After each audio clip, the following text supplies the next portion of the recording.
اللہ اللہ اللہ اللہ وسلام علی عباده الذین اصطفى اما بعد اعوذ باللہ من الشیطان الرجیم بسم اللہ الرحمن الرحیم وَأَتِمُّوا الْحَجَّ وَالْعُمْرَةَ لِلَّهِ سبحان ربك رب العزة عما يصفون وسلام على المرسلين والحمد لله رب العالمين اللهم صل على سيدنا محمد وعلى آل سيدنا محمد وبارك وسلم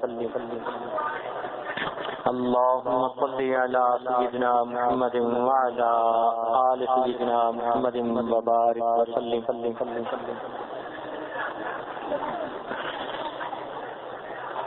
اللهم صل على سيدنا محمد وعلى آل سيدنا محمد وبارك وسلم شریعت کی بنیاد 5 ارکان پر ہے۔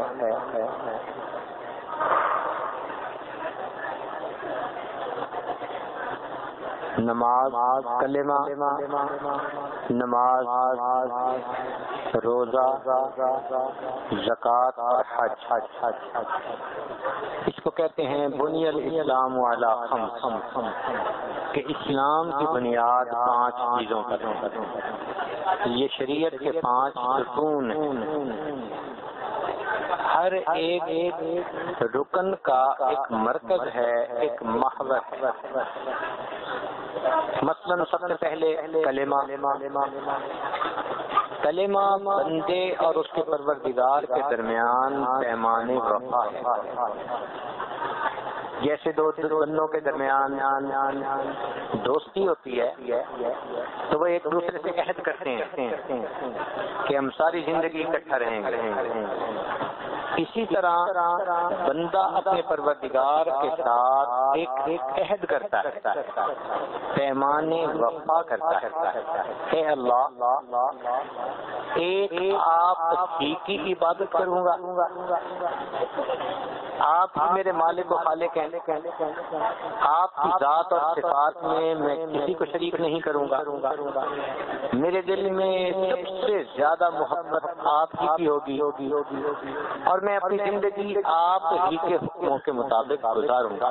میں آپ کے سامنے سر جھکاتا ہوں، میں کلمہ میں جو کروں گا آپ کے پیارے حبیب صلی اللہ علیہ وسلم کی بتائی ہوئی شریعت کے مطابق زندگی گزار۔ یہ کلمے کا بنیادی محور اور مرکز ہے۔ اس لیے اس کلمہ کے پڑھنے پر اللہ تعالیٰ اتنے خوش ہوتے ہیں کہ 100 سال کے بھی گناہ اس کے ذمہ ہوں، اللہ تعالیٰ ان تمام گناہوں کو معاف فرما دیتا ہے۔ چنانچہ کتابوں میں لکھا ہے کہ جب کوئی بندہ کلمہ پڑھتا ہے تو ایک فرشتہ اس کے کلمے والے عمل کو لے کر اوپر عرش کی طرف جاتا ہے۔ راستے میں اس کی ایک اور فرشتے سے ملاقات ہوتی ہے جو اوپر سے نیچے آ رہا ہوتا ہے۔ تو اوپر سے آنے والا پوچھتا ہے کہاں جا رہے ہو؟ یہ فرشتہ کہتا ہے کہ ایک بندے نے کلمہ پڑھا، میں اس کا یہ عمل اللہ رب العزت کی خدمت میں پیش کرنے کے لیے جا رہا ہوں۔ پھر یہ دوسرے سے پوچھتا ہے کہ آپ کہاں جا رہے ہو؟ تو جب یہ پوچھتا ہے تو اوپر سے آنے والا فرشتہ بتاتا ہے کہ جس بندے نے کلمہ پڑھا میں اس بندے کے لیے بخشش کا پیغام لے کر جا رہا ہوں۔ تو الاسلام یحرم ما کان قبل، یہ بندہ کلمہ پڑھتا ہے اس سے پہلے کے تمام گناہ اللہ تعالیٰ معاف کرتے ہیں۔ اب ایک قلم پھیر کر ساری خطائیں معاف کر دی گئی، یہ کوئی چھوٹی بات تو نہیں نا۔ اس لیے یہ کلمہ بندے اور اس کے پروردگار کے درمیان ایک پیمانے وفا، بندہ اپنے اللہ سے عہد کرتا ہے۔ اسی لیے کلمہ پڑھنے والا اللہ کو بڑا پیارا، اللہ تعالیٰ نے قرآن مجید میں فرمایا اللہ ولی الذین آمنوا، اللہ دوست ہے ایمان والوں کا۔ اب ایمان والوں کے لیے اس سے بڑا اعزاز کیا ہو سکتا ہے؟ حق تو یہ بنتا تھا کہ یوں کہا جاتا ایمان والے اللہ کے دوست ہیں، کیونکہ چھوٹے ہوتے ہیں جو بڑوں سے دوستی کی تمنا رکھتے ہیں، مگر اللہ رب العزت کے فضل اور کرم کے کیا کہنے، اتنے وہ مہربان ہیں، فرماتے ہیں اللہ ولی الذین آمنوا، اللہ دوست ہے ایمان والوں۔ بندوں کے لیے اس سے بڑھ کر اور کیا خوش نصیبی ہو سکتی ہے؟ تو کلمے کا مرکز اور محور بندے اور اللہ کے درمیان محبت کا عہد، پیمان وفا۔ تو اللہ تعالی ہمارے معبود ہیں، یہ محبت کا ایک تعلق ہے بندے اور اللہ کے درمیان۔ اس کے بعد ہے دوسرا رکن نماز۔ نماز کا مرکز اور محور بندے کا اپنے پروردگار کے سامنے عاجزی کا اظہار کرنا، اپنے آپ کو جھکانا۔ دیکھیں ادب کی تین صورتیں ہوتی ہیں، انسان کبھی کسی کے ادب میں کھڑا ہو جاتا ہے، یا ادب میں جھک جاتا ہے، یا سجدے میں سر ڈال دیتا ہے۔ نماز میں ادب کی وہ تینوں کیفیتیں اللہ نے جمع فرما۔ ہم قیام میں ہاتھ باندھ کے کھڑے ہوتے ہیں اللہ کے حضور میں، اور رکوع میں جھک جاتے ہیں اللہ کے سامنے، سجدے میں اللہ کے سامنے اپنے سر کو زمین پر ٹکا دیتے ہیں۔ اگر آپ غور کریں تو مختلف مخلوقات کو اللہ تعالیٰ نے مختلف صورتوں میں پیدا کیا۔ جیسے درختوں کو اللہ تعالیٰ نے قیام کی حالت میں پیدا کیا، ساری زندگی قیام کی حالت میں رہتے ہیں۔ چوپایوں کو اللہ تعالیٰ نے رکوع کی حالت میں پیدا کیا، ساری زندگی رکوع کی شکل میں رہتے ہیں۔ اور کیڑوں کو مکوڑوں کو اللہ تعالیٰ نے سجدے کی کیفیت میں پیدا کیا، اور پہاڑوں کو اللہ تعالیٰ نے تحیات کی شکل میں پیدا کیا۔ جس مخلوق کو جس شکل میں پیدا کیا ساری عمر اسی حالت میں رہتی ہے۔ انسان کی کیا شان کہ اللہ رب العزت نے تمام مخلوقات کی عبادات کا مجموعہ اس کو عطا فرما دیا۔ ہم جب نماز پڑھتے ہیں تو قیام سے لے کے قعدہ میں بیٹھنے تک ساری عبادتوں کا مجموعہ۔ حدیث پاک میں آتا ہے کہ عرش پر کچھ فرشتے ہیں جن کو اللہ نے قیام کی حالت میں پیدا کیا، ساری زندگی وہ قیام کی حالت میں رہتے ہیں۔ کچھ کو رکوع میں پیدا کیا وہ رکوع میں رہتے ہیں، کچھ کو سجدے میں پیدا کیا وہ سجدے میں، کچھ تحیات میں۔ جو جس شکل میں پیدا ہوا وہ اسی ہی حالت میں پوری زندگی اللہ کی عبادت کرتا ہے۔ ایک انسان ہے کہ جس کو اللہ رب العزت نے تمام عبادات کا مجموعہ عطا فرمایا۔ تو نماز حقیقت میں اللہ کے سامنے عاجزی دکھانا، خشوع اور خضوع۔ اسی لیے انسان مسجد میں داخل ہو اور ہنستا مسکراتا داخل ہو تو اللہ کو ناپسند۔ اللہ تعالیٰ فرماتے ہیں اولئک ما کان لہم ان یدخلوها الا خائفین، کہ ان کو تو یہ چاہیے تھا کہ یہ میرے گھر میں داخل ہوتے کہ ان کے دلوں پر اللہ کی جلالت شان کا خوف ہوتا کہ ہم کس پروردگار عالم کے دربار میں داخل ہوتے، اس کی عظمت ان کے دل پر چھائی ہوتی۔ چنانچہ سیدنا علی رضی اللہ عنہ جب مسجد میں داخل ہوتے تو رنگ پیلا ہو جاتا تھا۔ کسی نے کہا شیر خدا آپ تو بڑے بڑے مقامات پر نہیں گھبراتے، فرمایا تمہیں پتہ ہے کہ میں کس دربار میں داخل ہو رہا ہوں، اس ذات کی عظمت کو دیکھو۔ تو نماز اللہ تعالیٰ کے سامنے عاجزی ظاہر کرتی۔ اسی لیے اگر سجدے میں نیچے گھاس ہے اور ایک آدمی گھاس کے سرے پر اپنی پیشانی ٹکا کے پھر اٹھ جاتا ہے تو اس کا سجدہ ادا نہیں ہوا۔ فقہ کی کتابوں میں یہ لکھا کہ اس کو سجدے میں سر اتنا جھکانا چاہیے کہ نیچے سے زمین کی سختی محسوس ہونے لگے۔ یا کئی مرتبہ موٹے قالین بچھے ہوتے ہیں یا بالفرض رضائی ہی بچھی ہوئی ہے، نماز پڑھنی ہے تو اگر اوپر سر رکھ کر ٹچ کر کے اٹھا لیا سجدہ ادا نہیں ہوا۔ سجدہ ادا کرنے کے لیے سر کو اتنا جھکانا کہ نیچے سے زمین کی سختی محسوس ہو، اس حد تک سر جھکانا۔ کیوں؟ اس کے پیچھے ریزن یہ کہ اب سر جھکانے والے نے سر کو اتنا جھکایا کہ جھکانے کی انتہا کر دی، اللہ نے اس حالت میں اتنا اٹھایا اٹھانے کی انتہا کر دی۔ فرمایا جب تم سجدے میں ہوتے ہو تو میرے سب سے زیادہ قریب ہوتی۔ اسی لیے ایک آدمی اگر نماز میں ہنس پڑے وضو بھی ٹوٹ جاتے ہیں، نماز بھی ٹوٹ جاتی ہے۔ یہی نہیں کہ نماز ٹوٹی نہیں، فرمایا تمہاری نماز بھی ٹوٹ گئی، وضو بھی ٹوٹ گیا، اس لیے کہ اب تو تمہیں خوفزدہ ہو کے اللہ کے سامنے کھڑے ہونا تھا، تم ہنس رہے ہو، یہ عاجزی کے خلاف۔ تو کلمے کا مرکز اور محور کیا ہوا؟ بندے اور اللہ کے درمیان ایک معاہدہ محبت کا پیمان وفا ہو گیا بندے کی طرف سے۔ اور نماز کا مرکز محور کیا ہوا؟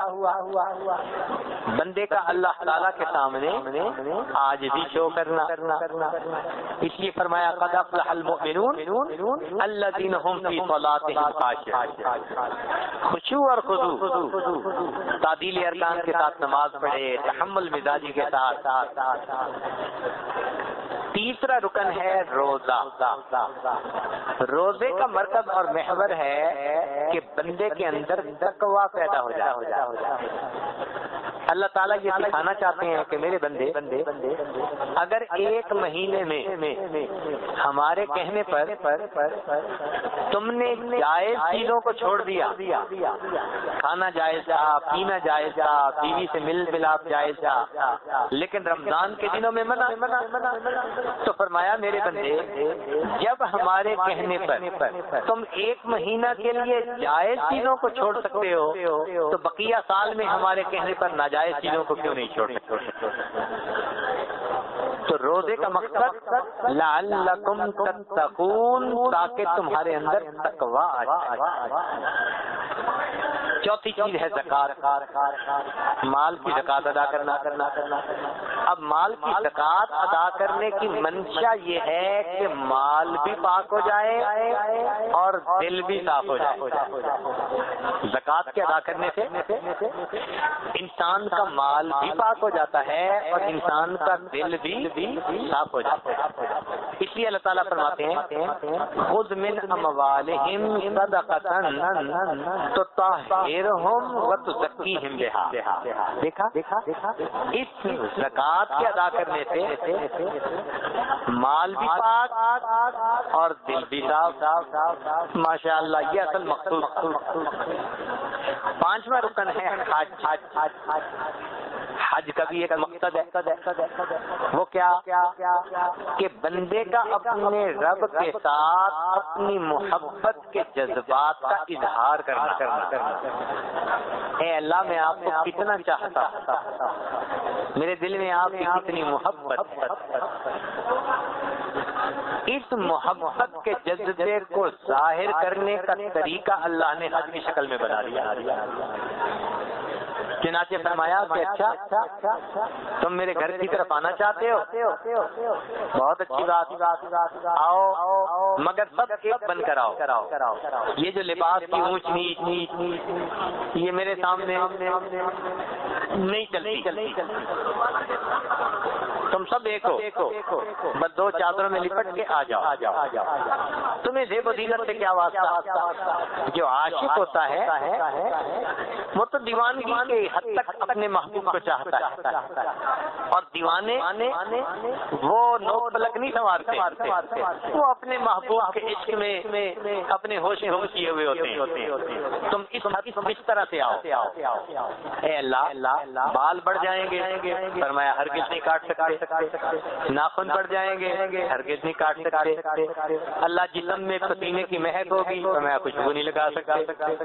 اس لیے کہ دیوانوں کو ان چیزوں سے کیا غرض ہے؟ اسے تو بس محبوب کی محبت چاہیے، محبوب چاہیے، لہذا تم اس طرح احرام باندھو اور میرے گھر کی طرف آؤ، اور یاد رکھو کہ جو مجنون لوگ ہیں نا وہ آہیں بھرتے ہیں اپنے محبوب کی یاد میں، تم ویسے لمبی سانسیں لینے کی بجائے ایک کلمہ پڑھو، تلبیہ پڑھو، ایک فکرہ کہو جس سے میری عظمت ظاہر ہو، تمہاری محبت ظاہر ہو۔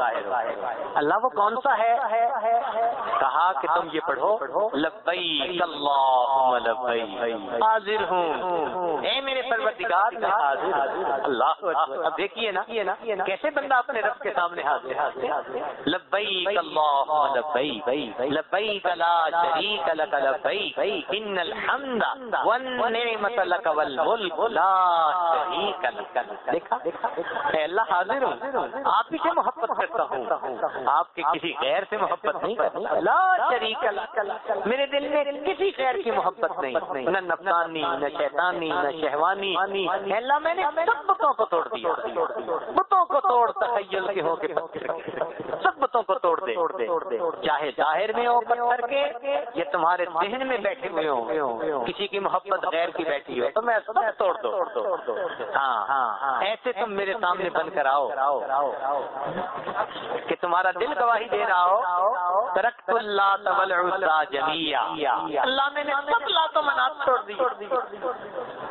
اور واقعی عقل مند بندے کو ایسے ہی کرنا چاہیے، کذالک یفعل الرجل البصیر۔ تو یہ عاشقانہ سفر، اللہ رب العزت کے سامنے اپنی محبتوں کا اظہار کرنے کا سفر۔ چنانچہ گھر بار چھڑوا دیا، جو اکیلے آئے وہ بیوی بچوں سے جدا، ماں باپ سے جدا، بہن بھائی سے جدا، دوست احباب سے جدا، اپنا دیش ہی چھڑوا دیا، فرمایا آؤ بھائی میری طرف، اس لیے کہ محبوب کی محبت میں تو سب کو چھوڑنا پڑ جاتا ہے، تم چھوڑو سب کو اور میرے گھر کی طرف، مگر احرام باندھ کے آؤ، اور راستے میں تلبیہ پڑھو، اونچی جگہ پر جاؤ تلبیہ، نیچے اترو تلبیہ، اور دیکھو محبت تو مجھ سے ہے نا، اس لیے جب دو حاجی آپس میں ملے تو ان کو چاہیے کہ مصافحہ کریں اور پھر تلبیہ پڑھیں، پھر حال احوال ایک دوسرے سے پوچھیں، میری محبت کا تذکرہ پہلے، بعد میں اپنے حال احوال۔ سبحان اللہ، سبحان میرے مولا، قدم قدم پہ اللہ رب العزت کی محبت کا اظہار۔ پھر ایک ایسی جگہ پہنچا دیا جہاں وقت بھی بڑا حرمت والا اور جگہ بھی بڑی حرمت والی۔ اب یہ جو حدود حرم ہے نا، بڑی عزت والی، بڑی حرمت والی جگہ ہے، بیت الذی حرمھا، اللہ تعالیٰ فرماتے ہیں جس کو اللہ نے بڑی عزت بخشی ہے، اور مہینہ بھی ذی الحجہ کا اربعۃ حرم، یہ 4 مہینے حرمت والے، تو وقت بھی دیکھو حرمت اور عزت والا، اور جگہ کو بھی دیکھو عزت والی، اور پھر حاجی کو کہا کہ تم ویسے ہی نہیں آئے، احرام باندھ کے آئے، لہذا تم بھی حرمت والے بن گئے۔ واہ میرے مولا، 3 حرمتیں اکٹھی کر دی، وقت بھی حرمت والا، جگہ بھی حرمت والی، اور حاجی کو کہا کہ اب تم بھی احرام کی حالت میں ہو، لہذا میرے در پر آئے ہو، تم مانگو گے، تم دامن پھیلاؤ گے، تمہیں مانگنے کا مزہ آئے گا، اور میں پروردگار تمہیں دے کے راضی اور خوش ہو جاؤں۔ تو حج کا بنیادی مقصد اللہ رب العزت کے ساتھ محبت کا اظہار۔ اب جب بندہ اپنے محبوب سے ملتا ہے تو جی چاہتا ہے مصافحہ کرے، تو مصافحے کا قائم مقام حجر اسود کو بنا دیا۔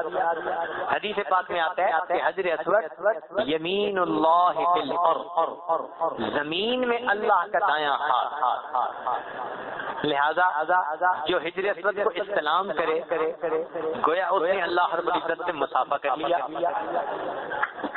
ہر بندہ تو مصافحہ کر ہی نہیں سکتا اتنے بھیڑ میں، کوئی بندہ کہے گا اللہ میں تو کمزور ہوں، قریب جا ہی نہیں سکتا، قریب والے اتنی محبت کے نشے میں ہیں مجھے تو اٹھا کے پھینک دیں گے، عورتیں کہیں گی اللہ مردوں کا مجمع ہم تو قریب جا ہی نہیں سکتی۔ فرمایا اچھا تمہیں بھی طریقہ بتا دیتے ہیں، تم دور سے اپنے ہاتھ کا اشارہ اس طرح کرو کہ جیسے تم نے حجر اسود کے قریب رکھا اور اپنے ہاتھوں کو بوسہ دے لو۔ یہ استلام ہے جیسے اس دنیا میں بعض اوقات دور سے بچے کو فلائنگ کس دیتے ہیں، تو اللہ رب العزت نے دور والوں کے لیے فلائنگ کس کے ذریعے محبت کے اظہار کو آسان فرما دیا۔ واہ میرے والد، مگر فرمایا دیکھو جس محبت سے چومتے ہو نا، ایک ہے چھوٹا بچہ، اس کو دیکھ کر تو ہر عورت اس کو اٹھا لیتی ہے، بوسہ دیتی ہے، ایک اس بچے کو ماں بوسہ دیتی ہے۔ ماں کے بوسے میں اور ایک عام عورت کے بوسے میں بڑا فرق ہوتا ہے۔ فرمایا تم حجر اسود کو بوسہ تو دے گے مگر یہ بوسہ محبت کا بوسہ ہو۔ ہم اس وقت دیکھیں گے کہ تمہارے دل کی کیفیت کیا ہے۔ چنانچہ حدیث پاک میں آتا ہے کہ جس طرح ایکس رے کے سامنے بندہ جاتا ہے تو اس کے سینے کا ایکس رے نکل آتا ہے، پتہ چلتا ہے ڈاکٹر کو کہ اندر کیا تھا۔ جب آدمی حجر اسود کا استلام کرتا ہے تو دل میں اللہ کی محبت کی جو کیفیت ہوتی ہے اس کا گویا ایکس رے نکل آتا ہے۔ قیامت کے دن جب انسان اللہ کے سامنے پیش ہوگا تو اس کا یہ ایکس رے دیکھا جائے گا، اچھا یہ دنیا میں اس محبت کے ساتھ زندگی گزار۔ اب سوچئے کہ حجر اسود کے استلام کے وقت ہمارے دل کی محبت کی کیا کیفیت ہونی چاہیے۔ سبحان اللہ، نبی علیہ السلام نے بھی حجر اسود کو بوسہ دیا، آج ہمیں بھی اللہ رب العزت یہ توفیق عطا فرماتے ہیں۔ تو یہ نہ سوچا کرے کہ ہم دور ہیں، نہیں، محبت کا اظہار تو کرنا ہے نا، تو اسی محبت کے ساتھ بوسہ دے۔ پھر فرمایا کہ اچھا لوگ چاہتے ہیں ہم اپنے محبوب کے دروازے پر پہنچیں تو دروازے کی چوکھٹ پکڑ کے بیٹھ جائیں کہ جی نہ ہم ہلیں گے نہ ٹلیں گے جب تک دروازہ نہیں کھلے گا۔ فرمایا آؤ اس بیت اللہ کا جو دروازہ ہے تم اس کی دہلیز کو پکڑ لو، دعا مانگو۔ چنانچہ نبی علیہ السلام سے بیت اللہ کی دہلیز کو پکڑنا اور اس کو چومنا بھی بوسہ دینا بھی دہلیز کو پکڑ کے مانگو جتنا مانگ سکتے ہو۔ اے اللہ کبھی تو محبوب کے دامن کو پکڑنے میں بھی مزہ آتا ہے۔ اللہ رب العزت نے بیت اللہ کے اوپر غلاف چڑھوا دیا، سبحان اللہ، غلاف کو پکڑ کے یوں محسوس کرو جیسے محبوب کے دامن کو پکڑ کے مانگ رہا۔ اے اللہ محبوب کے ساتھ تو لپٹنے کا بھی مزہ ہم کیسے پائیں؟ فرمایا حجر اسود اور بیت اللہ کا دروازہ، اس کے درمیان جو جگہ ہے اس کو ملتزم کہتے ہیں۔ فرمایا جب تم آ کر ملتزم سے لپٹ جاؤ گے تمہیں محبوب حقیقی سے معانقہ کرنے کی گویا سعادت نصیب ہو جائے گی۔ حدیث پاک میں آتا ہے کہ نبی علیہ السلام طواف زیارت کے بعد یا وداع کے بعد وہاں تشریف لائے ملتزم پر، اور آپ صلی اللہ علیہ وسلم کا سینہ مبارک بھی بیت اللہ کی دیوار کے ساتھ لگا ہوا تھا، رخسار مبارک بھی لگا ہوا تھا اور دونوں ہاتھ اونچے تھے اور آپ صلی اللہ علیہ وسلم کی آنکھوں سے آنسو ٹپک رہے تھے۔ جب اس محبت کے ساتھ معانقہ کر کے پیچھے ہٹے تو عمر بن خطاب رضی اللہ عنہ نے دیکھا کہ پیارے حبیب صلی اللہ علیہ وسلم کی مبارک آنکھوں سے آنسو ہیں تو حیران ہوئے۔ نبی علیہ السلام نے فرمایا عمر یہ وہ جگہ ہے جہاں آنسو بہائے جاتے ہیں، یہ وہ جگہ ہے جہاں آنسو بہائے جاتے ہیں، اللہ رب العزت کی محبت کا اظہار کیا جاتا ہے۔ تو دیکھیں اس کے ذریعے اللہ تعالیٰ نے محبت کے اظہار کا یہ طریقہ بھی بنا دیا۔ پھر دل میں یہ بات آتی ہے کہ بھئی محبوب کے گھر میں بھی تو داخل ہونا ہوتا ہے، ہمیں گھر کے اندر داخل ہونے کا موقع تو نہ ملا۔ اللہ رب العزت نے اپنے پیارے حبیب صلی اللہ علیہ وسلم کی امت کے لیے تھوڑا سا بیت اللہ کا جو حصہ تھا اس کو اوپن رکھوا دیا، اس کو حتیم کہتے ہیں۔ لہذا حاجی جب حتیم میں داخل ہوتا ہے تو گویا اس کو بیت اللہ کے اندر داخل ہونے کی اللہ سعادت عطا فرما دے۔ سبحان اللہ، تو محبت کے جذبے کو پورا کرنے کا طریقہ سمجھا دیا۔ اب دیکھیے کہ بندہ اپنی محبت کا اظہار کرتے ہیں اللہ رب العزت. ذرا غور کریں کہ اللہ رب العزت کو جو چیز پسند آتی ہے نا اللہ تعالیٰ اس کو جاری کروا دیتے ہیں، آنے والوں کے اندر اس عمل کو جاری کروا دیتے ہیں. ذرا غور کیجیے.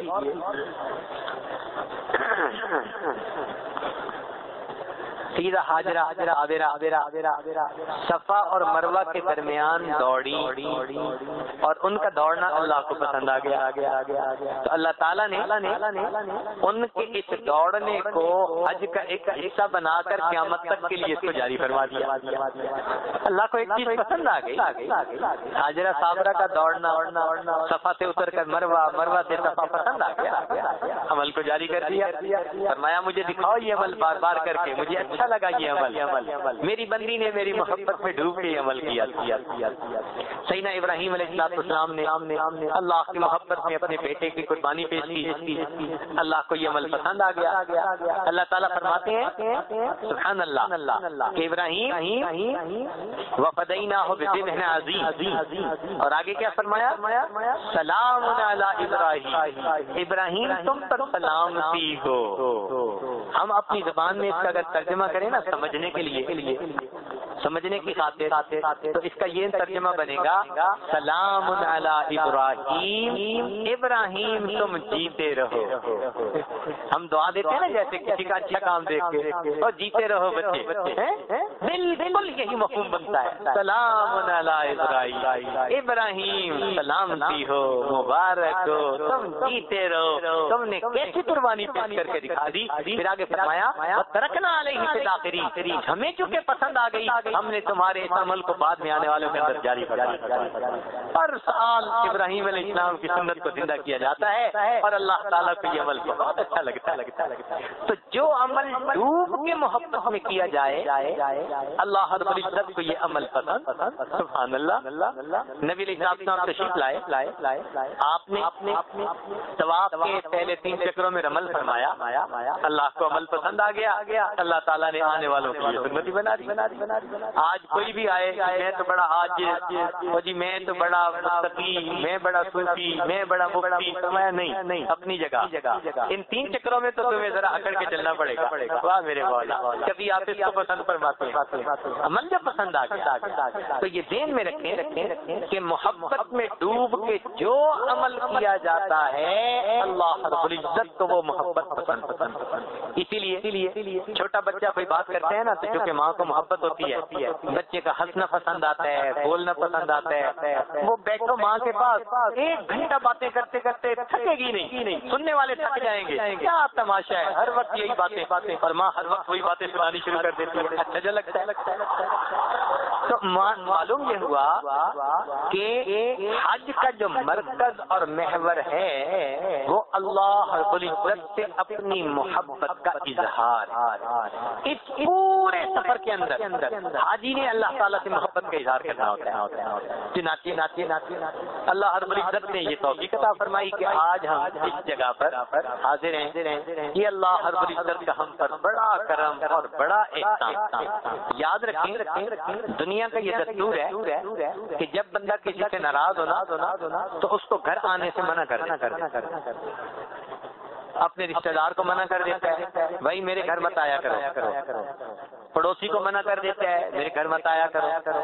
سگے بھائی کو منع کر دیتا ہے، گھر میں مت آیا کرو. ماں باپ بچے کو منع کر دیتے ہیں، گھر میں مت آؤ. حتیٰ کہ ناراضگی ہو تو خاوند بیوی کو منع کر دیتا ہے، میرے کمرے میں مت آؤ. آنے اسی کو دیتا ہے جس سے کہ وہ راضی ہوتا ہے. اب آپ سوچئے اللہ رب العزت نے اس حرمت والی جگہ پر احرام باندھ کر اس حرمت والے وقت میں جب ہمیں آنے کی توفیق عطا فرمائی، یہ اس بات کی دلیل ہے اللہ رب العزت ہمیں کچھ عطا فرمانا چاہتا ہے.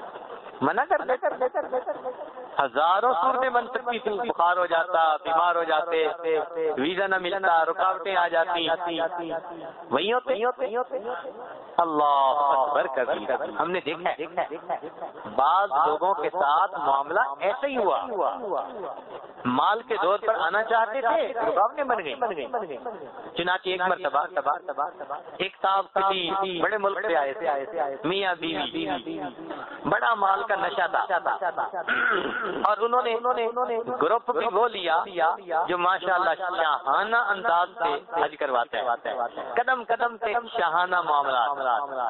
اللہ کی شان دیکھیں کہ عرفات آنے سے پہلے 2 دن ان کی طبیعت خراب ہو گئی، ہاسپٹل پہنچ گئے۔ بندہ ہے سفر میں طبیعت خراب ہو ہی جاتی ہے، اب جب سفر میں پہنچے تو وہ اللہ سے ناراض، جی میں اس کے گھر کے لیے دیدار کے لیے آیا، اس نے مجھے بیمار کر دیا۔ اچھا، ہسپتال والوں نے کہا کہ ہمارے یہاں دستور ہے کہ جو آئی سی یو میں لوگ ہوتے ہیں ان سب کو ہم یوم عرفات کے دن ایمبولینس پہ لے کے جاتے ہیں اور وقوف عرفہ کروا کر واپس لے آتے ہیں۔ یہ ہماری ذمہ داری ہوتی ہے، چونکہ وہ مریض آیا حج کے لیے ہوتا ہے، ہم آپ کو لے جائیں گے۔ کہتے نہیں مجھے نہیں جانا، اللہ سے ناراض، ذرا اندازہ لگاؤ۔ اچھا، جب اس نے منع کر دیا تو ڈاکٹر نے اس کی بیوی سے پوچھا کہ جی آپ تو ٹھیک ٹھاک ہیں، اگر آپ کہیں تو ہم آپ کے لیے انتظام کروا دیں کہ آپ عورتوں کے گروپ میں جائیں گی اور عرفات کا کر کے آئیں گی تاکہ آپ کا حج ہو۔ اس نے کہا خامد نہیں جا رہا، میں بھی نہیں جاتی۔ چنانچہ ہم نے دیکھا اتنا لمبا سفر کر کے آئے، اللہ نے ان کو وقوف عرفات سے محروم فرمایا۔ حسرت ہے اس مسافر مضطر کے حال پر جو تھک کے رہ گیا ہو منزل کے سامنے۔ اللہ اکبر۔ تو اس لیے یہ جو ہوتا ہے نا توفیق مل جانا، یہ من جانب اللہ، یہ نہیں ہے کہ ہم آئے ہیں، نہیں، ہمیں اللہ رب العزت نے اپنے در پہ حاضری کے لیے قبول کر لیا، ہم تو عاجز بندے ہیں۔ اس لیے بندے کو چاہیے کہ گھر میں اس نے کیا کام تو حرم میں اس کو ملا انعام۔ ہمارے بزرگ فرماتے تھے کہ رمضان کام کا مہینہ اور ذی الحجہ انعام کا مہینہ۔ چنانچہ رمضان میں تلاوتیں کی، روزے رکھے، اعتکاف بیٹھے، خوب اللہ سے لو لگائی، اللہ رب العزت نے اس کے بعد اپنے گھر کا دروازہ کھول دیا۔ آج اس نے اپنے پاس بلایا، کس کے لیے؟ اپنے بندوں کو انعام عطا فرما دے، مانگو بندو مجھ سے جتنا مانگے۔ لہذا یہ وقت ہمارے پاس انتہائی قیمتی ہے۔ یوں سمجھ لیں ہم اپنی زندگی کا پرائم وقت گزار رہے ہیں، ہم اپنی زندگی کا پرائم وقت گزار رہے ہیں۔ معلوم نہیں اس کے بعد پھر یہ ہمیں لمحات ملیں گے یا نہیں ملیں گے، کوئی نہیں جانتا۔ کتنے لوگ تھے پچھلے سال حج میں موجود، آج دنیا سے چلے گئے۔ پچھلے سال حج میں موجود، اس سال آنے کی توفیق نہیں ہوئی، نہیں آ سکے۔ تو جو ہمیں موقع اللہ نے عطا فرما دیا، ہمیں اس وقت کی قدر دانی کرنی چاہیے۔ شیطان یہ چاہتا ہے کہ ہم باتوں میں لگیں، ایک دوسرے کے ساتھ تبصرے، تنقیدیں اور بہت ساری دوسرے کاموں میں مشغول کرنا چاہتا ہے، حالانکہ یہ وقت تو انتہائی رجوع اللہ کا وقت، بس اللہ کی طرف متوجہ رہیں، اس کے ذکر میں، فکر میں، یاد میں، کسی کام میں لگے نہ غرض کسی سے نہ واسطہ، مجھے کام اپنے ہی کام سے، تیرے ذکر سے، تیرے فکر سے، تیری یاد سے، تیرے نام۔ یہ زندگی کا وقت ایسے گزار کے جائیں، پھر دیکھیں اللہ رب العزت کی طرف سے کیا انعام ملتا ہے۔ چنانچہ اللہ رب العزت خوش ہوتے ہیں جب کوئی بندہ محبت کے ساتھ اعمال کرتا ہے۔ اب ہماری مثال یہاں پر ایسی ہونی چاہیے جیسے ایک خادم تھا، نوکر تھا، کوتاہی کر بیٹھا، قصور کر بیٹھا، مالک ناراض ہو گیا۔ اب جب مالک ناراض ہو جاتا ہے نا تو پھر نوکر سمجھتا ہے کہ ہاں مجھے ان کو منانا ہے، اس کے بغیر میرا گزارا نہیں، تو وہ کیا کرتا ہے؟ بھاگ بھاگ کے کام کرتا ہے، دوڑ دوڑ کے کام کرتا ہے، تاکہ میرا مالک مجھ سے راضی ہو جائے۔ بالکل اسی کیفیت کے ساتھ ہم یہاں وقت گزاریں، دوڑ دوڑ کے عبادت کریں، بھاگ بھاگ کے عبادت کریں، زیادہ خوب اللہ کو منانے کی کوشش کریں، دعائیں مانگیں۔ جب ہم کوشش کریں گے یقیناً اللہ رب العزت کی رحمت متوجہ ہو جائے۔ یہاں پر ہم آ گئے، اب ہمارا حج یا تو حج مبرور ہوگا، قبولیت والا حج، یا پھر حج مردود ہوگا۔ جی ہاں، یہ پوائنٹ ذہن میں رکھیے گا، ہمارا حج دو میں سے ایک ہوگا۔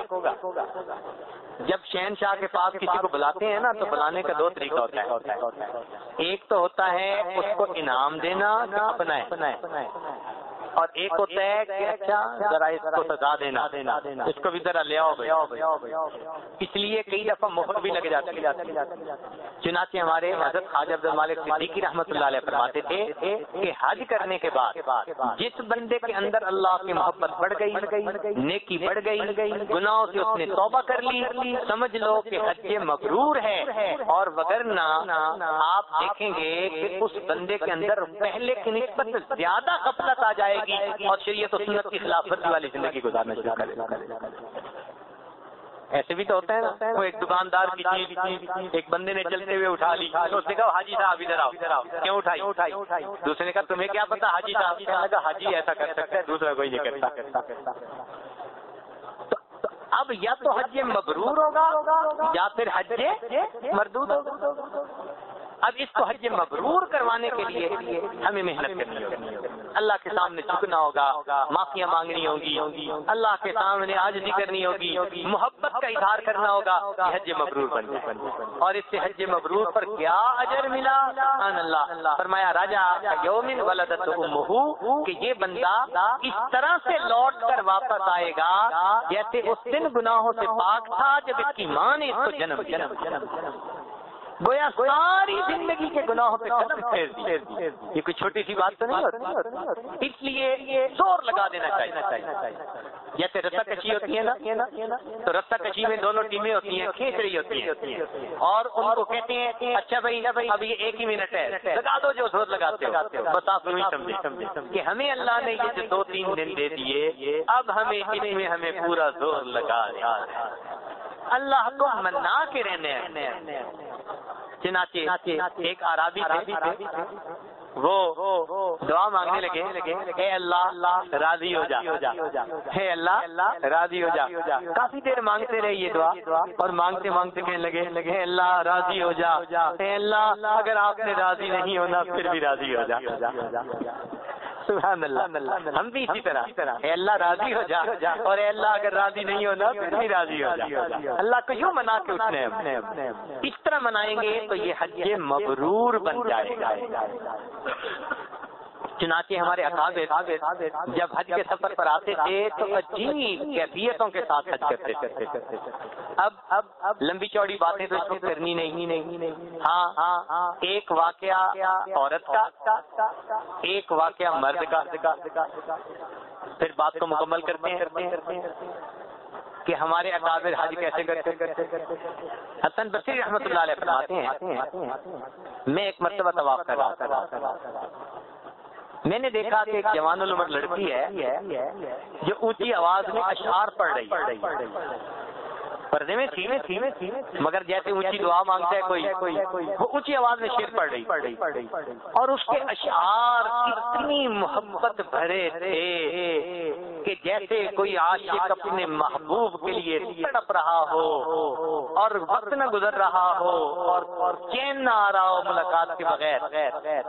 میں نے جب یہ بات سنی تو میں نے اس کو بلا کر کہا کہ بچی تم جوان العمر ہو، اس طرح کے عاشقانہ روزانہ اشعار اچھے نہیں لگتے، دیو نہیں کہتے تمہاری زبان پہ کہ تم اونچے اونچے پڑھو۔ کہنے لگے اس نے میری طرف دیکھا تو مجھے کہنے لگی کہ حسن یہ بتائیں کہ آپ کیا کر رہے ہیں؟ طواف کر رہا ہوں۔ کہنے لگے طواف جو کر رہے ہو یہ بیت کا طواف کر رہے ہو یا رب البیت کی تجلیات کا طواف کر رہے ہو؟ یہ بتاؤ۔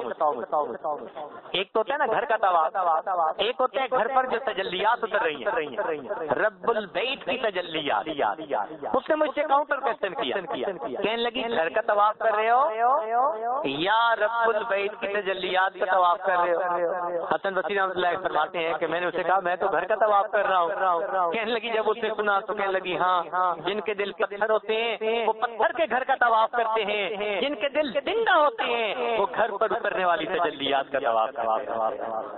اللہ اکبر، کاش ہم بھی زندہ دلوں کے ساتھ جائیں اور اللہ کے گھر کا طواف کریں۔ اس محبت کے ساتھ لوگ آتے، ایسی محبتوں سے لوگ آ کر اللہ کے گھر کا طواف۔ چنانچہ ابراہیم ادم رحمۃ اللہ علیہ انہوں نے حج کا ارادہ کر لیا، اپنے گھر سے چلے بلخ سے لے کے مکہ مکرمہ پہنچنے تک ان کو 2.5 سال لگے۔ کتنا وقت لگا؟ 2.5 سال لگے۔ کیسے؟ ایک قدم اٹھاتے، مصلی بچھاتے اور 2 رکعت نماز پڑھتے، پھر اگلے قدم پہ مصلی بچھا کے 2 رکعت نفل، پھر 2 رکعت نفل، ہر قدم پر 2 رکعت نفل پڑھتے 2.5 سال میں مکہ مکرمہ پہنچے۔ اللہ آپ کے کیسے چاہنے والے، قدم قدم پہ سجدہ کرتے ہوئے آئے، قدم قدم پہ سجدہ کرتے ہوئے آئے۔ اور جب یہاں آ کر طواف کیا تو مقام ابراہیم پہ دعا مانگی، اللہ لوگ تو پاؤں سے چل کے تیرے گھر کے پاس آتے ہیں، میں تو پلکوں کے بل چل کے تیرے گھر کی طرف آیا۔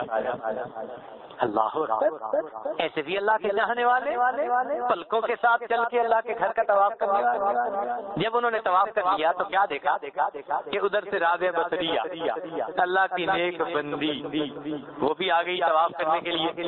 اب ابراہیم ادم رحمۃ اللہ نے دیکھا کہ رابعہ کے اوپر اللہ کی خصوصی تجلیات کا نور آ رہا، وہ بڑے حیران، رابعہ میں پلکوں کے بل چل کے آیا، میرے اوپر تو انوارات کی وہ کیفیت نہیں جو تیرے اوپر ہے، یہ کیا مسئلہ؟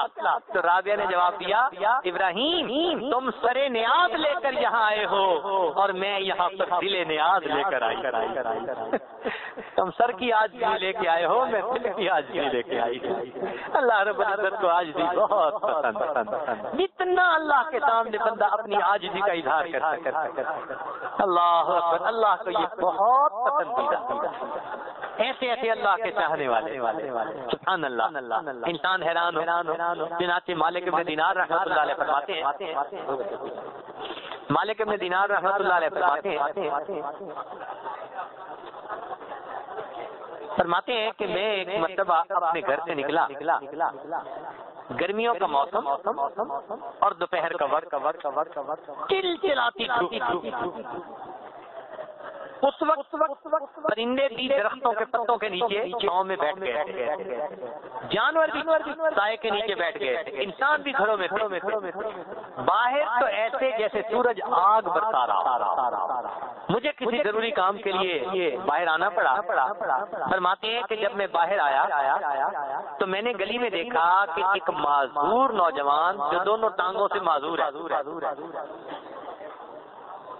وہ اپنی سرین کے اوپر بیٹھا گھسٹتا آگے چل رہا ہے، آگے بڑھ رہا ہے۔ جب میرے قریب آیا تو میں نے دیکھا کہ پسینے شرابور پسینے میں، کپڑے اس کے بالکل جیسے کسی نے دھو دیے ہو، اس طرح گیلے، اور گرمی کی وجہ سے اس کے چہرے کا رنگ سرخ جیسے جلدی جلا دی ہو گرمی، اور وہ جا رہا ہے تپتی زمین کے اوپر گھسٹتا۔ کہنے لگے مجھے بڑی حیرت ہوئی۔ میں نے کہا اے نوجوان تم کہاں جا رہے ہو؟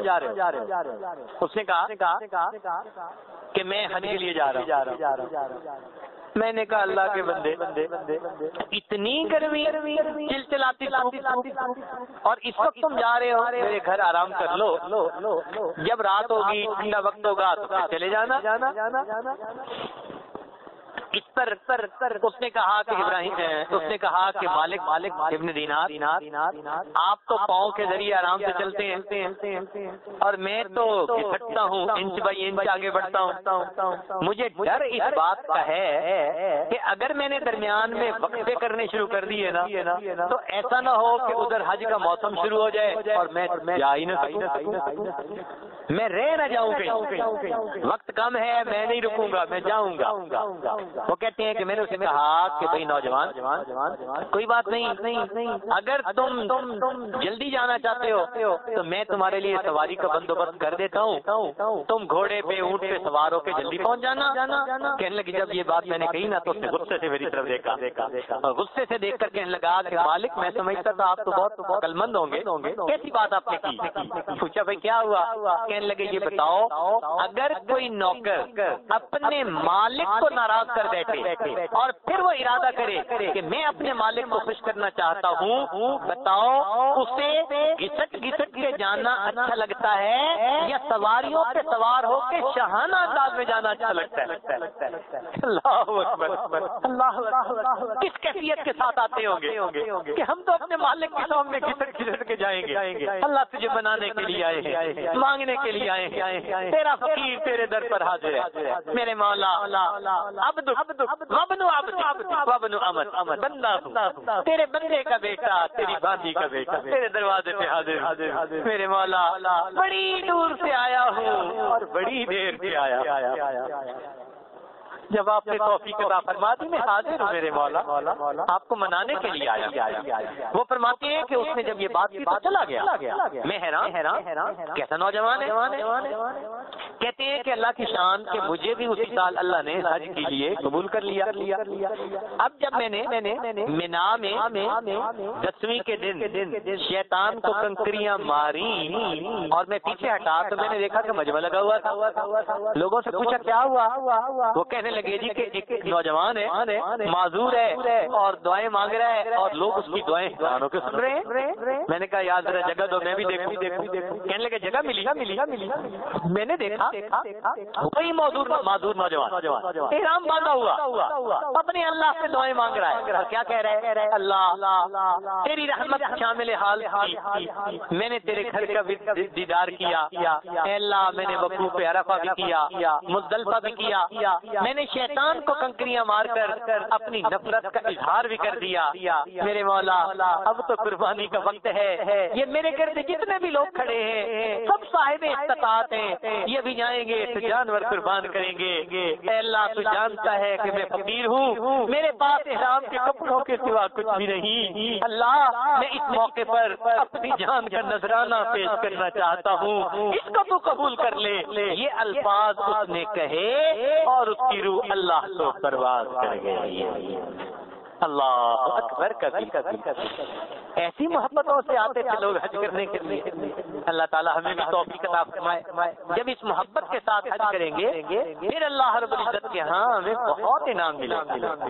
دیکھیں ایک من لوہا ایک من، ایک من سونا ایک من، اور ایک من مٹی وہ بھی ایک من، وزن تو سب کا برابر، مگر سونے کی قیمت اور ہے، لوہے کی قیمت اور ہے اور مٹی کی قیمت اور ہے۔ حج تو ہم سب کریں گے لیکن ہمارے دل کی محبت پر منحصر اللہ تعالیٰ کسی پر لوہے کا بھاؤ لگائیں گے، کسی کا سونے کا بھاؤ لگائیں گے اور کسی کو مٹی کے بھاؤ بھی قبول نہیں۔ اس لیے یہ جو ایک موقع ملا نا زندگی کا گولڈن چانس، یہ جو سنہری لفظ کہتے ہیں نا سنہری موقع، وہ بنا ہی ایسے ہی موقعوں کے لیے، یہ لفظ بنا ہی ایسے موقعوں کے لیے۔ بس ہم سمجھیں اللہ نے ہمیں اپنی زندگی میں یہ سنہری موقع دے دیا، گولڈن چانس دے دیا۔ میرے بندو معاف کروا لو اپنے گناہ، اپنی نسلوں کے لیے ہدایت کے فیصلے کروا لو، اپنا مستقبل سنوار لو۔ تم میرے ساتھ محبت کا اظہار کرو گے، میں تمہارے لیے لیے اچھائی کے فیصلے کر دے. مالک کو منانے کا موقع مل گیا, ایک چانس تو مل جائے نا. جیسے کوئی افسر ناراض ہو تو ماتحت کہتے ہیں جی ایک مرتبہ مجھے بات کرنے کا موقع تو دے, اور وہ کہتے ہیں جی نہیں دے سکتے تو روتے ہیں. وہ کہتے ہیں جی مجھے ایک مرتبہ تو بات کرنے کا موقع دے دے. بس یوں ہی سمجھے اللہ آپ نے ایک مرتبہ اپنے گھر میں حاضر ہونے کا ہمیں بات کرنے کا موقع تھا. اب ہم اللہ کے سامنے اپنی بات کا اظہار کریں محبت کے ساتھ. چنانچہ حضرت شبلی رحمۃ اللہ علیہ ایک بزرگ گزرے ہیں, ان کا ایک شاگرد تھا, ان کا ایک مرید تھا. وہ کئی دن ان کے پاس حاضر نہ ہوا. ایک دفعہ ملنے کے لیے آیا, انہوں نے پوچھا سناؤ بھائی کیا بنا, اتنے دن کہاں غائب رہے.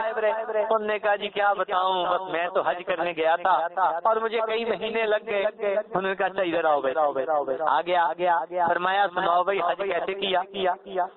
کہنے لگا جی بس جو طریقہ ہے میں نے حج کیا. فرمایا اچھا یہ بتاؤ کہ جب تم نے احرام باندھنے کے لیے اپنے کپڑے اتارے تھے تو کیا اپنے اوپر سے گناہوں کا لباس بھی تم نے اتار پھینکا تھا یا نہیں. حضرت میں نے تو نہیں اتارا تھا. اچھا یہ بتاؤ جب تم نے غسل کیا تھا تو کیا غسل توبہ بھی ساتھ کیا تھا یا نہیں. نہ حضرت میں نے تو غسل توبہ کوئی نہیں کیا تھا. اچھا یہ بتاؤ جب احرام پہنا تھا تو اپنے اوپر تقویٰ کا لباس بھی پہنا تھا یا نہیں, نیت کی تھی. حضرت میں نے تو نہیں کی تھی. پر میں اچھا یہ بتاؤ جب تم گھر سے نکل کر بیت اللہ کی طرف چلے تھے تو ففروا الی اللہ, اس کی کیفیت تمہیں دل میں محسوس ہوئی تھی اللہ کی طرف فرار اختیار کر. حضرت یہ تو نہیں محسوس ہوئی تھی. اچھا یہ بتاؤ کہ جب تم نے حجر اسود کو بوسہ دیا تو کیا محبوب کے ہاتھوں کو بوسہ دینے کی لذت تمہیں محسوس ہوئی تھی. حضرت یہ تو نہیں ہوئی. اچھا ملتزم سے لپٹے تھے جی تو محبوب سے معانقہ کرنے کا جو ہے مزہ پایا نہیں. حضرت اچھا یہ بتاؤ وقوف عرفات کیا تھا جی تو کیا تمہیں اللہ کی معرفت مل گئی. جی نہیں ملی. اچھا یہ بتاؤ تم نے شیطان کو کنکریاں ماری جی تو کنکریاں مار کے ہمیشہ کے لیے شیطان کو اپنا دشمن سمجھ لیا کہ آج کے بعد میں نے اس کی نہیں ماننی, میں نے اللہ کی بات مانی, میں نے تو شیطان کو ایسے دشمن نہیں سمجھا. اچھا یہ بتاؤ تم نے قربانی کی تھی جی تم نے نفس کی خواہشات کو بھی قربان کیا تھا. اللہ میں اپنے نفس کی خواہشات کو تیرے سامنے قربان ذبح کر ایسے تو نہیں کیا تھا. اچھا یہ بتاؤ تم نے طواف زیارت کیا تھا جی حضرت کیا تھا تو کیا اس طواف میں تمہیں محبوب کی زیارت بھی نصیب ہو گئی تھی, اس کی تجلیات کی.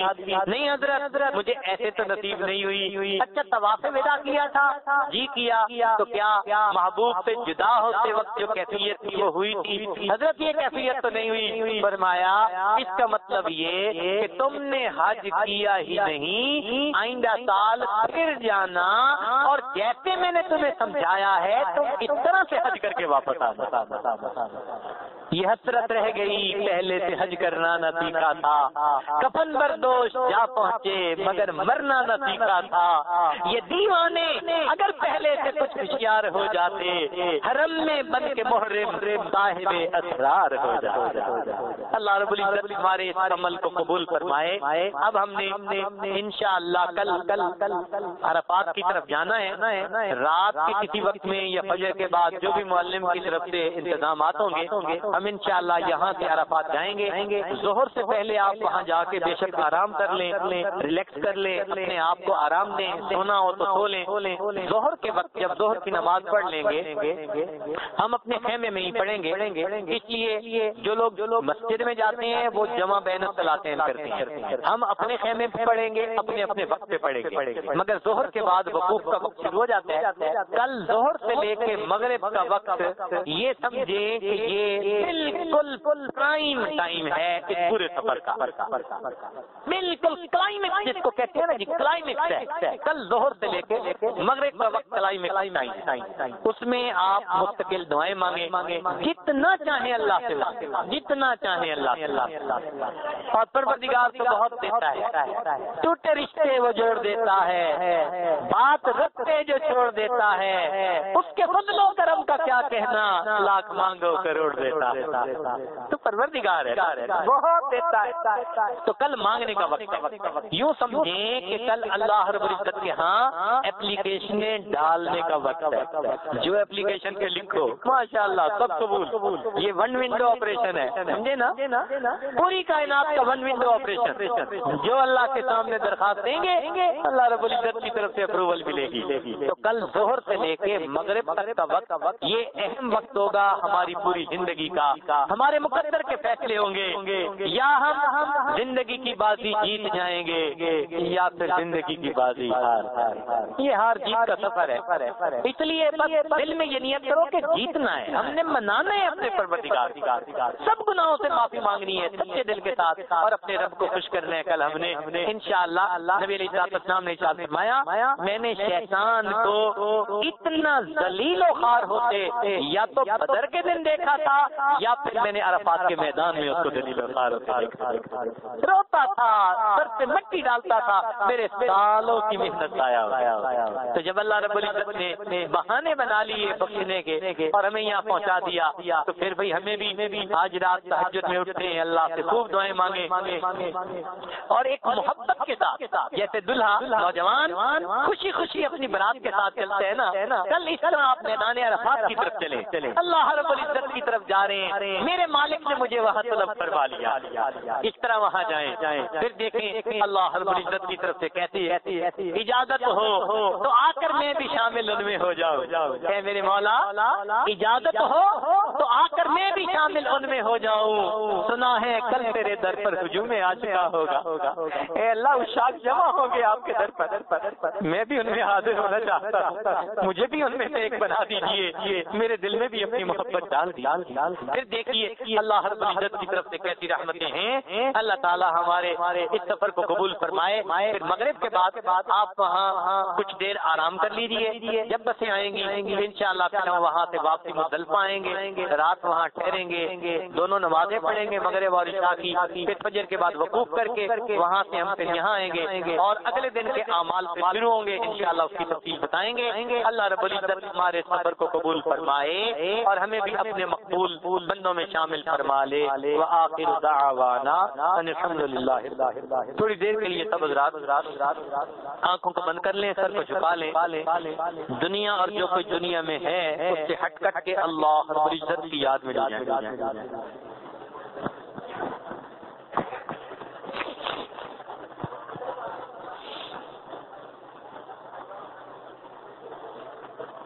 انسان جب اپنے اندر جھانکتا ہے اسے اپنی اصل تصویر نظر آتی ہے، اپنے من کے دریچے کو کھولیے، اپنی اصل تصویر کو دیکھیے۔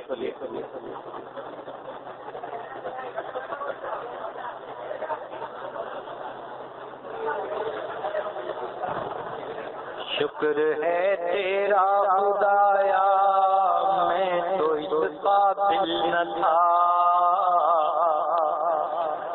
شکر ہے تیرا خدایا میں تو اس قابل نہ تھا، تو نے اپنے گھر بلایا میں تو اس قابل نہ تھا،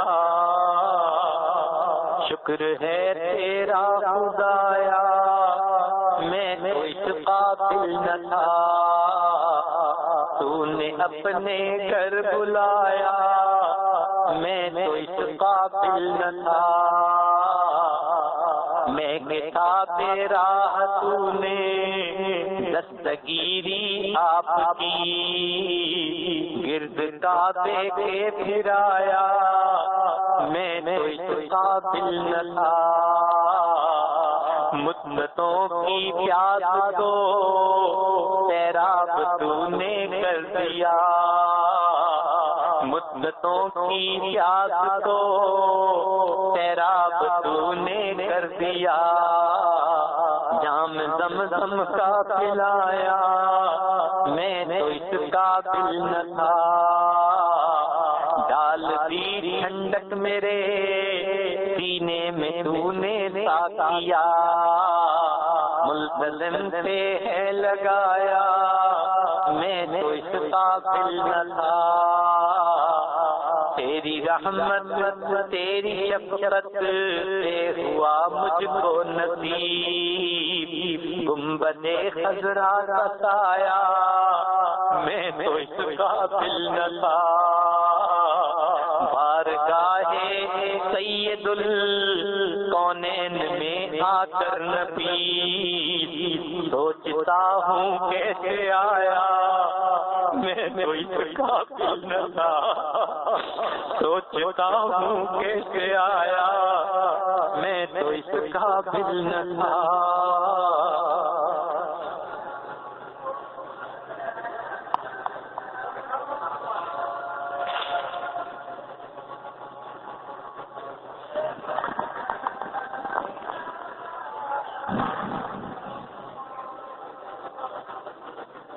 لا الہ الا اللہ محمد رسول اللہ سبحان ربی العلی اللہم صلی علی سیدنا محمد وعلی آل سیدنا ربنا ظلمنا انفسنا وإن لم تغفر لنا وترحمنا لنكونن من الخاسرين ربنا لا تزغ قلوبنا بعد إذ هديتنا وهب لنا من لدنك رحمة إنك أنت الوهاب اللهم حبب إلينا الإيمان وزينه في قلوبنا وكره إلينا الكفر والفسوق والعصيان اللهم اجعلنا من الراشدين اللهم إنا نسألك حبك وحب من يحبك وحب عمل يبلغنا إلى حبك ربنا تقبل منا إنك أنت السميع العليم تب علينا إنك أنت التواب الرحيم صلى الله تعالى على حبيبه سيدنا محمد وآله وأصحابه أجمعين برحمتك يا أرحم الراحمين